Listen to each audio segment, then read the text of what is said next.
Hey guys, Henning and Morten from FlippedNormals here, and in today's video we are going to be showing you how to get started with sculpting inside of Blender 2.8. And a lot of advancements have been done to sculpting in Blender over the last couple of years.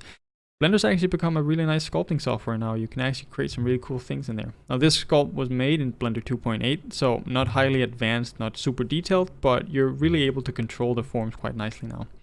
So the first thing you want to do is just select your object and then go into sculpting mode. So for those who haven't navigated in Blender before, just to keep in mind this is default Blender navigation that we're using. Middle mouse button is to rotate around. Then you hold shift and middle mouse button to pan around, control and middle mouse button to zoom in and out. You can also hit alt and middle mouse click on any point on your sculpt to center in on that point. So this can be quite helpful if you've dragged your mesh around and all of a sudden the sort of like camera pivot is offset somewhere. So alt middle mouse click on your mesh. I also just want to add that we are using a tablet here and that we highly recommend that you use a tablet. There are a lot of questions whether you can sculpt with a mouse, and technically you can do that, but this is going to cause all sorts of issues for your hand and wrist and shoulder and everything, plus your sculpts just aren't going to look that good. So if you're just getting started, maybe see if you can get like a cheap Wacom Bamboo or something, or a similar tablet, just to get started with sculpting and sculpting with a tablet. It's really going to take your sculpts to the next level. There's no like magic bullet when it comes to sculpting, but using a tablet over a mouse is pretty close. So the first thing we want to do is change this. The default matte cap, which is a matte cap in Blender, I don't think looks very nice, and it also gives you an inaccurate view of what your model actually looks like. So if you zoom further out, you can see this cavity matte that gets applied. It gets more and more intense. So if you just go over to your viewport shading, click the matte cap. I usually go with like a default white one here, and then just turn off cavity. So you can see it pronounces your details quite a lot and gives like a pretty inaccurate view of what your model actually looks like. Almost doesn't look like the same model after you disable it. So, for some people you might want to turn on cavity and change this to world. It takes some of the cavity-ness away, but still enhances the detail. So this can be nice for maybe presenting your model because it gives it a little bit of ambient occlusion kind of look to it. But for sculpting and for most things, I just turn it off. All right, so just to get started here, there are a few settings that we need to cover, and then we'll get into the brushes and how to actually sculpt. So here along the top here, we have sculpt mode. You can switch between object mode and sculpt mode really easily there. And then you can see this is a context-aware menu where view, sculpt, brush, and hide masks live. This is just like, this is a default thing in Blender, but perspective and orthographic you can do with a numpad 5. This can be super helpful when you're sculpting and you don't want to get distracted by perspective. It's really important that you remember to turn perspective back on again. The number of times when you've sculpted something and you don't have perspective on, your mesh just starts to look weird. The same thing with local view. That's just to isolate whatever mesh you have selected. Yeah, if you sculpt your entire model with perspective off in ortho view, like it's not going to work. You're going to have to basically redo the entire thing. And this here up here is a sort of quick select for your sculpt menu. You can see the only thing that's toggled up here is Symmetry X. Symmetry X is just, it lets you sculpt on two axes as one, so you just have to do half the work basically. So this is just a quick navigation menu to help you toggle that on and off. The brush, you have unified size as the default, which is checked. Unified size is actually quite nice because you see the red reticle here, that's the size of my brush. So I'm currently on the draw brush. And if I switch to something like the sculpt, the clay strips brush, you can see that the size remains the same. Now if I go to brush and I change on TIG unified, say I make this brush really big, go back to draw, you can see this brush is now a lot smaller. So I just recommend putting this, having this on by default, because it just makes it a lot easier to switch from brush to brush. That way you ensure that all your sculpting is like the same size basically. And then a few more hotkeys here for when we get into masking. It's just to get you familiar with, and you actually have a place that you can check these hotkeys, and it doesn't all live like under the hood somewhere. All right, so basic sculpting in here is pretty simple. Let's go back to our original brush. I'm just gonna drag this menu out so we can see it a little better and see what the names are. The draw brush is the default brush. And you can change the brush size with the F key and change. So now it's going to be a big brush. And then you can change the intensity with Shift F. So Shift F, you can see the closer you get to the center, it's 1 or like 100% intensity and 0 intensity. So, you know, default is around half, and that just gives you a nice look. Like, it's some brushes you want to keep them at 1 to really push the detail level. You don't want this for all brushes. Most brushes, I would recommend keeping it around maybe something like 0.5. And in order to actually sculpt, you just hit the left mouse button if you're using a mouse, but with a tablet, you know, you just press on the tablet and then you just start sculpting.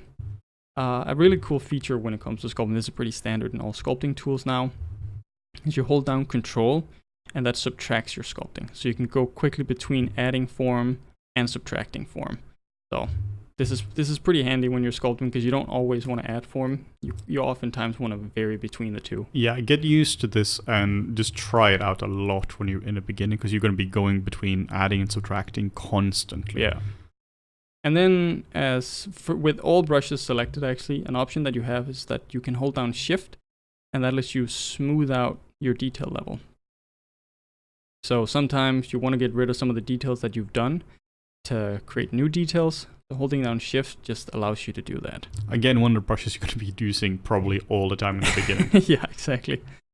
So in order to make sculpting a little bit nicer, there are a lot of settings within Blender that you can, you know, tick on and off. I recommend leaving most to default, but I just want to go over a few of them here and just to give you an overview of what it is. So under the brush settings next to your brushes here, you have this option which is called Accumulate. So by default, maybe this is better to show with the clay strips. If you just keep sculpting, eventually your brush is going to get to a point where it doesn't want to add more detail. So with Accumulate on, it just keeps building and building and building on that detail. Let me show you. If I just turn it off, it hits a peak, and then it just doesn't want to add more detail here. For me, it's totally personal preference. I feel I have more control over form and can quickly add form if Accumulate is turned on. Yeah, I always keep this on as well. I used to keep it off. Now this was in ZBrush some years ago, but exactly the same concept. I used to sculpt with it off, but again, my personal preference just changed. So whatever you want to do here. Yeah. And these items here in the top menu can be found over here as well. And as well as here. So there's a lot of different ways to access these settings. The next one is going to be front faces only. This should be on by default. Front faces only basically means that it'll only sculpt on whatever you can see in the view. So if I have a really large brush, you see it makes this weird artifact looking thing. Beautiful. But it's actually intentional. It means that it leaves this stuff alone. Whereas if I turn it off and I start sculpting again, now you can see, okay, there's no artifact, but it actually starts to move out whatever's behind the mesh. So maybe for most of the time when you're sculpting like on a spot like this, you don't want that weird artifacting, so you can turn it off. But whenever you're doing surfaces that are really close together, like maybe you're sculpting ears, for example, the flesh in the ear be the same in the mesh. It's going to be really close together. So with a really big brush size, it can be really easy to go through the mesh. That's where front faces only is going to be really, really helpful. Next up, we have the smooth stroke, which we find over here in stroke. So smooth stroke just allows you to make really, smooth strokes. So by default, if I just make a stroke here, I just go around and it's super responsive, one-to-one with my cursor. Shift S, or just hit the enable, Shift S to enable, unenable. Then you can see we get this like little stroke behind it, and that's like a delay. You see the brush doesn't actually start to do anything until we've hit the threshold, which is the radius of 75 pixels. So if you want an even smoother stroke, you can turn this up to, I don't know, something crazy. You can see we get a really smooth stroke. So this is really helpful, especially if you're sculpting detail. Maybe you have like this cool Renaissance style dress or something that has really Baroque details, or like you're sculpting, I don't know, an opera or something. That stroke here can be really helpful for that because it just makes it completely smooth. I also find this to be really useful if you're doing more stylized characters where you really have to control your curves. If you're doing something very, very realistic in terms of character, you might not want it on, but particularly for like where you really need to control your curves, this is essential. Yeah. Other things in the stroke menu are, if you look at this, the clay strips one, you can see we get this faceting or the stepping in the stroke. This can be really cool for, you know, your initial concept where you want it to look very sculptural. But if you want to do something more polished and you want to get rid of that, you can change the spacing. Right now it's set to 10%. Set it to something lower. Right now it's 1. It can slow down your brush as well if you set it too low, but it just gives you a much smoother stroke. Yeah, this is how I prefer to work. I prefer to remove brush strokes as early as I can, really, and just develop the form. But again, personal preference. Now, another thing in here is the stroke method, which I'll show you in conjunction with the fall off method. So fall off is, if you change the brush size, you can see right now it's black in the center and then it just fades out completely linearly on to the edges where it's completely transparent now. So that's just a completely linear fall off from center to the outside. So if we change the fall off here in just the draw brush, for example, I found this really cool example. If I do this like that, now you can see that the fall off has changed. Now there's a lot more detail on the outside and there's no detail on the inside. So if I were to just start dragging stuff out here, it's gonna look a lot weirder now. But you can play around with this fall off in conjunction with something like the stroke. Let's say you set it to drag dot. Drag dot just drags out one instance of your brush stroke, and then, you know, you can make a, what do we call it, like a Cheerios alien or something. Yeah, like a Cheetos alien. So, you know, definitely experiment with that, or you can just set it back to the default one here. So there's a lot of really cool things that you can do with that. Most of it I would leave to default, but remember the accumulate setting, and also smooth strokes is also, it's definitely going to be your friend. Now the next thing, which is really important when you're working with sculpting inside of Blender, is going to be the dyntopo. Dyntopo is a way to create more resolution for your mesh. Now this mesh here wasn't just created like this, you know, that's multiple revisions of more and more resolution being added on top. We can see this if we turn on the wireframe. You can see it's a pretty dense mesh. So we just added more and more detail constantly. Actually leave the wireframe on so this is easier to show. So what is dyntopo? Well, dyntopo basically lets you subdivide your mesh, but selectively. So if you worked with 3D before, especially in Blender here, you know, you can add the subdivision modifier to subdivide your entire mesh to get more detail. Dyntopo is kind of like that, but localized. So if we turn it on, also the hotkey is Control-D if you want to turn that on. Now, let's see. Right now I have it set to constant detail. If we set it back, relative detail should be default.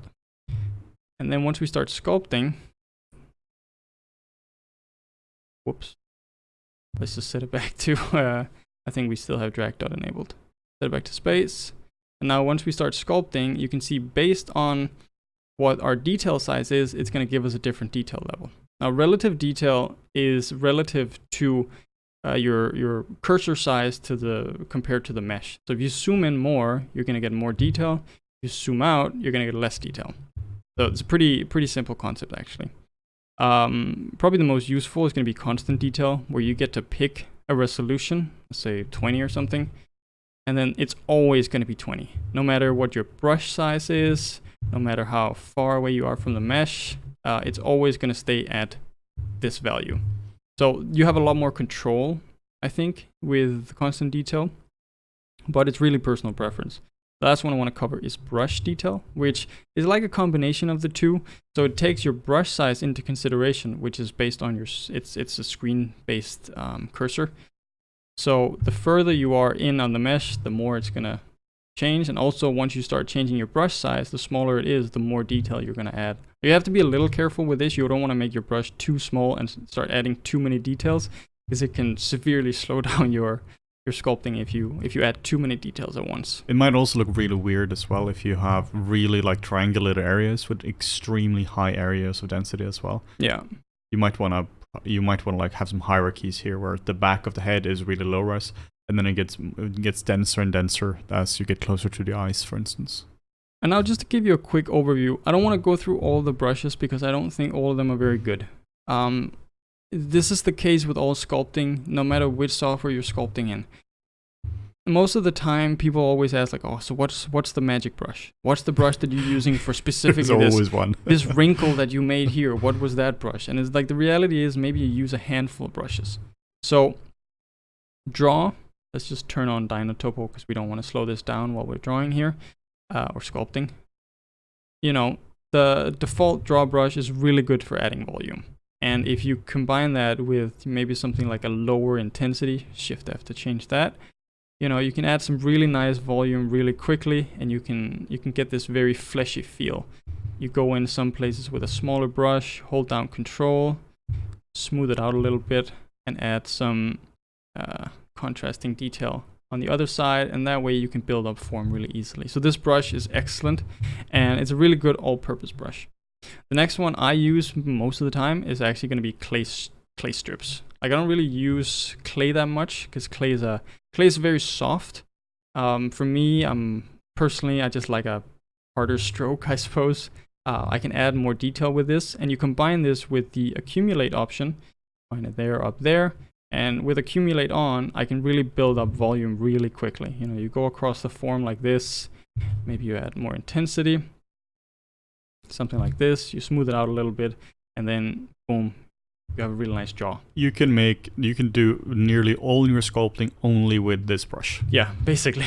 When I'm sculpting, I'm usually sitting with this brush for the majority of my form, and then I'm using the draw brush to add more specificity. Let's say I need like the line around the mouth or the eyelids and all these kind of things is really good for. They work really well together. It's not a competition. It's just what brush is good for. Yeah, there's a brush for whatever you need. You know, it's not. There's definitely cases where one brush will perform better than another. So it's just figuring out what that is and getting comfortable with them. Another one is the inflate brush. So inflate is really nice if you want to add fat volume to your mesh. So in places like this, maybe you want the lids to be more baggy. You want to add some, like a feel of some gravity to it. You can come in with the inflate brush and just add that a little bit, maybe smooth it out just a tad. Inflate brush is really good for that. I use inflate a lot when I've been adding wrinkles and pores and stuff to my models. If you want to really enhance them, inflate is fantastic for that. Yeah. And then the crease brush is like, it's like a dual action brush that cuts into your mesh, and I think it also pinches it a little bit. So you can see it actually starts to create these really tight wrinkles. Again, you know, maybe this is something that you want to use around the eyes, or you want to use it for form buildup. You can use it for scars, something like that. And just vary the form a little bit, maybe around the lips. Maybe you have some really dry lips, you have a scar around the lip, you can do that. The really cool thing about this brush is that, so the default action is to cut in, which you've noticed is like the opposite of all the other brushes. If you hold down Control, then you can do the opposite of that and add some really hard edges next to what you've just cut in. And that way you create this almost shell-like hard surface, especially when you're sculpting maybe organic creatures. You can get a really cool feel. Something like that. This technique is fantastic, in particular, like Martin was saying, if you're sculpting like crustaceans. Yeah. A few years ago, we worked on Pacific Rim 2, and there was a character which was a crustacean, and I was using this brush all the time to create that kind of shelling. Just hold down the Control key to really get these lovely creases. It sped up the work so much. Yeah, it's pretty handy. And what you can do, if you feel you don't get enough pinching from this, is you can just go in with the with the actual pinch brush, and then just pinch it together a little bit. That just makes it a little bit tighter. So next one is going to be the scrape brush, and the scrape brush just flattens out the form a little bit. You go in here with the scrape brush, you can just flatten out the form. This can be really cool for making hard surface concepts. If you want to sculpt those, maybe you're doing something more organic, mech-like.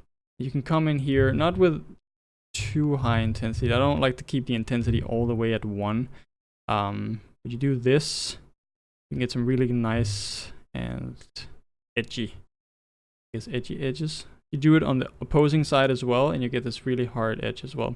You can combine this with the crease brush when you hold down Control to emphasize this edge even more, and now you have a really hard edge here. You get a weird alien ear. It's really nice to use these brushes, which gives you planes in the beginning phases of sculpting. Yeah. Because it's so easy with all these brushes that you get these incredibly washed out volumes. It just really looks like a potato, where there are no shapes for anything. But if you can just make these nice planes, then you can go over it afterwards and then smooth it out. Yeah. The next one is going to be the grab brush. So the grab brush, you can grab a piece of your geometry and move it around. It's a very simple brush. That's all it does. You know, that's about it. But it might seem simple, but it's super powerful. Like if you've already done something in your sculpt and you want to change the proportions of it, maybe this character needs to look more feeble, he's thinner, he's been in like a prison camp or something for 20 years, he's never been fed anything except for ash or something. That's a terrible diet. Has no nutrition at all. You know, you can use the grab brush to just really quickly move it in and out. And again, you can choose the intensity for this, whether you want more or less. Maybe the default intensity is pretty good. I don't know what it is, like 0.3 or something. So, but definitely play around with that. The grab brush is again top 3 brushes. That is 100%. If you had to remove everything from sculpting apart from 3 brushes, this one would have to be there. Then you have the snake hook. Snake hook might not seem like an essential brush, and it isn't. So that would be why. We're done. But it's really good for concepting. So let's say I was working on something like this. I'm like, oh, I want a different shape to the ear. You can just take the snake hook brush and you can drag out some shapes. Now you have to be careful with this because you are messing up the form. This is where you'll have to go in with the dyntopo and just remesh this again, because you see it stretches this quite a lot. But that sort of segues very nicely into the next brush, which is the simplify brush. So with simplify enabled, you have to also enable dyntopo. Simplify doesn't actually deform the surface. It's like if you set any brush to 0 intensity, they're basically the simplify brush.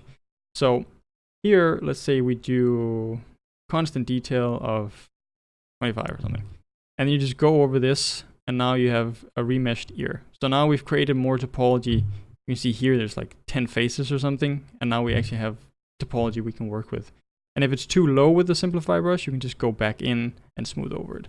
Now, one issue you run into when you go from low to high like this is that you can see your surface actually doesn't change. So if we go out of wireframe again, this is quite messy now.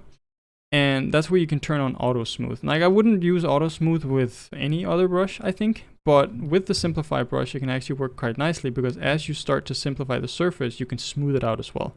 So it just allows you like this one action instead of first simplifying and then coming in with the smooth brush. So it's just a little optimization tip. So next up, we're going to look at how to clean up your geometry. Now, this probably doesn't happen that much, but maybe for some reason you're testing out something on only one side of your mesh. So you have symmetry enabled by default and symmetry on the x-axis. So if I just disable that now, that's what we talked about in the beginning of the video. Now you can see I actually only have sculpting detail on one side of the mesh. And this might be perfectly fine. This might be what you want. But maybe you did this by accident and you're like 20 hours into a sculpt. That would suck. That would suck a lot. If only there was a button to fix this. And there is. What? Though the annoying thing is you can't, like I don't usually like to work with dyntopo on because it slows down your sculpting a little bit. But let's say I did this, hit Control D to turn on dyntopo again. And now the remesh menu sort of like gets unlocked for us. So really cool thing about the remesh menu, here you can see we can symmetrize the mesh. So right now he has a messed up brow, but on the other side he has a really nice brow. You just click symmetrize from -x to x, which is going to be this axis to this axis, and then it just mirrors it over. So you can do that on other axes as well. A crazy example would be the z-axis. So from minus to plus. This is going to look awesome, folks. So this way you can really experiment and do crazy concepts, I suppose, if that's what you wanted to do. I've seen some very interesting concepts done this way, where it looks exactly what you would expect. But so something like that. That's where this is really powerful. So it gives you the freedom to work on maybe one side. You don't want to be bothered with the other one. You just symmetrize it and pull it over. Now another cool option here is going to be the detail flood fill. This is dependent on your menu item. This only appears under constant detail, I think. So with this, I'm not going to do it because it's just going to take too long. But essentially you can see I have a lot of different levels of detail. Let's say I set this to around 20, 26. I think this was the detail level we painted here. Then I click this button, my entire mesh is going to get this detail level. So we're going to lose a lot of detail. So you might ask, why would I ever want that? Well, you probably don't want it if you go the you go down in subdivisions. But if you want to add more detail to your mesh, you could crank this up and say detail flood fill. And that's just going to add more detail to your overall mesh. So it's quite a handy option. You just have to be a little careful with it. All right, so getting into the nitty gritty here, the next thing is going to be masking. Masking is an essential feature when you're doing any sort of sculpting. And you might ask, why would I ever need to mask anything? Can't do that in real life. But in 3D, if we enable the mask brush here, you can see we can start painting on top of the mesh. So we're basically, it's not like real paint, it's just like a temporary mask. It's like putting masking tape on top of your thing. So yeah. If you were to, so it means you can't touch the area which has been masked now. So now if I just hit G for the grab brush, if I start to move this out, you can see I can actually affect the masked area. So this can be quite nice if you want to do specific things around a mask, or if you want to add like some really hard detail like this. You can see now it's unaffected. This would take a long time to sculpt, and you would actually also ruin your detail here. But with the grab tool in conjunction with masking, you can like pull it out and change the form quite drastically. Masking is really, again, top 5 features of sculpting. It might not seem like much, but you are going to be using this constantly. And now the hotkeys for masking you can find up here as we showed you before. So if you press Control I, you can invert the mask, and now you can, mess around with what you had masked before. You can also hit Control M, Alt M to clear the mask. It's just Alt anything in Blender, I suppose, at this point. You just Alt anything, It's the inverse action, which is really cool. But a really cool feature, this is how I usually work with it. I mask an area out that I want to work on. Then I hit Control I to invert it. Then I go up to hide mask and say hide masked. That way I can work purely on this area, and maybe if I wanted to work from it behind, maybe you had an ear that poked out so I couldn't actually see this area. It's a really nice way to just isolate an area really, really quickly. What I would use this specifically for is, let's say you need to close the eyes, then you can mask the lower lid and move the upper lid down, and invert the mask and then move the lower lid up. Yeah. It's a really cool way of closing the eyes. And then with Alt H, so H for hide, if you press the H key, you get the hiding up. Alt H just inverts that. Alt M again to undo the mask. So if we just move further down, underneath the mask feature, we have the mask box, which does the same thing, except now we can just drag it out. You can also hit the Control Shift and left mouse button, and then you have a lasso that you can just sort of like drag out. This is, I think, probably the most useful because it's a very organic way to just quickly mask an area out. And then in conjunction with the hide mask feature, this just becomes really, really powerful. I would use the rectangle here for, let's say you want to cut away the head or mask the body. Now you can quickly just mask the neck out. Yeah. So you have a nice clean mask for that. And then you can also go in, let's say with the box mask, and then hold down Control, and that sort of like takes away from this mask as well. If you want, maybe you have a really harsh selection here. You can go in with your mask brush and hold down Shift. It doesn't actually smooth the mesh, it will just smooth the mask. So maybe if you're looking for something specific, you want to do like a really soft gradient, you can come in afterwards and smooth out the mask, like a smoothing mask tool, basically. And then finally, we have the hiding box. So just showed you that a little bit before, but this is just a quick way to do it. You just select the tool and that hides everything that you hit. You can click in the viewport to unhide it. But if you're in any other tool, what you can do is you can just press the H key, and there we go. Now you can hide stuff, and then again Alt H to undo that, basically. Very handy. So the last thing is going to be like a bonus feature. It's if you're working on multiple objects. You can see here I'm actually only working on one, but he has 2 eyes as well. So let's say I wanted to work on the eyes as well. You can just go up to sculpt mode or hit Control Tab, go into object mode, select your eyes, Control Tab again, go to sculpt mode, and now we can actually move. Now we can actually move this around and sculpt on this. The one thing you have to keep in mind, especially if you have something like this, right now for me I have symmetry turned on. So once I start sculpting on this, it looks a little bit weird. So you can always go and turn off symmetry, And then you can sculpt on multiple objects like this. So I think that just about covers everything you need to know in order to get started with sculpting in Blender 2.8. We will do new tutorials as well, where we show you how to actually sculpt and not just how to use random brushes on this nice Mass Effect character. Yes. But we just wanted to separate the two out so we can truly focus on making awesome stuff. So if you have watched this, and if you watched it in the future, maybe look on our channel for an updated video on how to actually do some sculpting. And also, if you are interested in, if you're new to our channel and you're seeing this for the first time, we have a lot of sculpting videos on our channel for ZBrush. Now, that is a different tool, but the sculpting principles are exactly the same. So if you really can't wait for us to make specific Blender sculpting videos, we have a lot of stuff there which they're gonna translate really well when it comes to pure sculpting technique.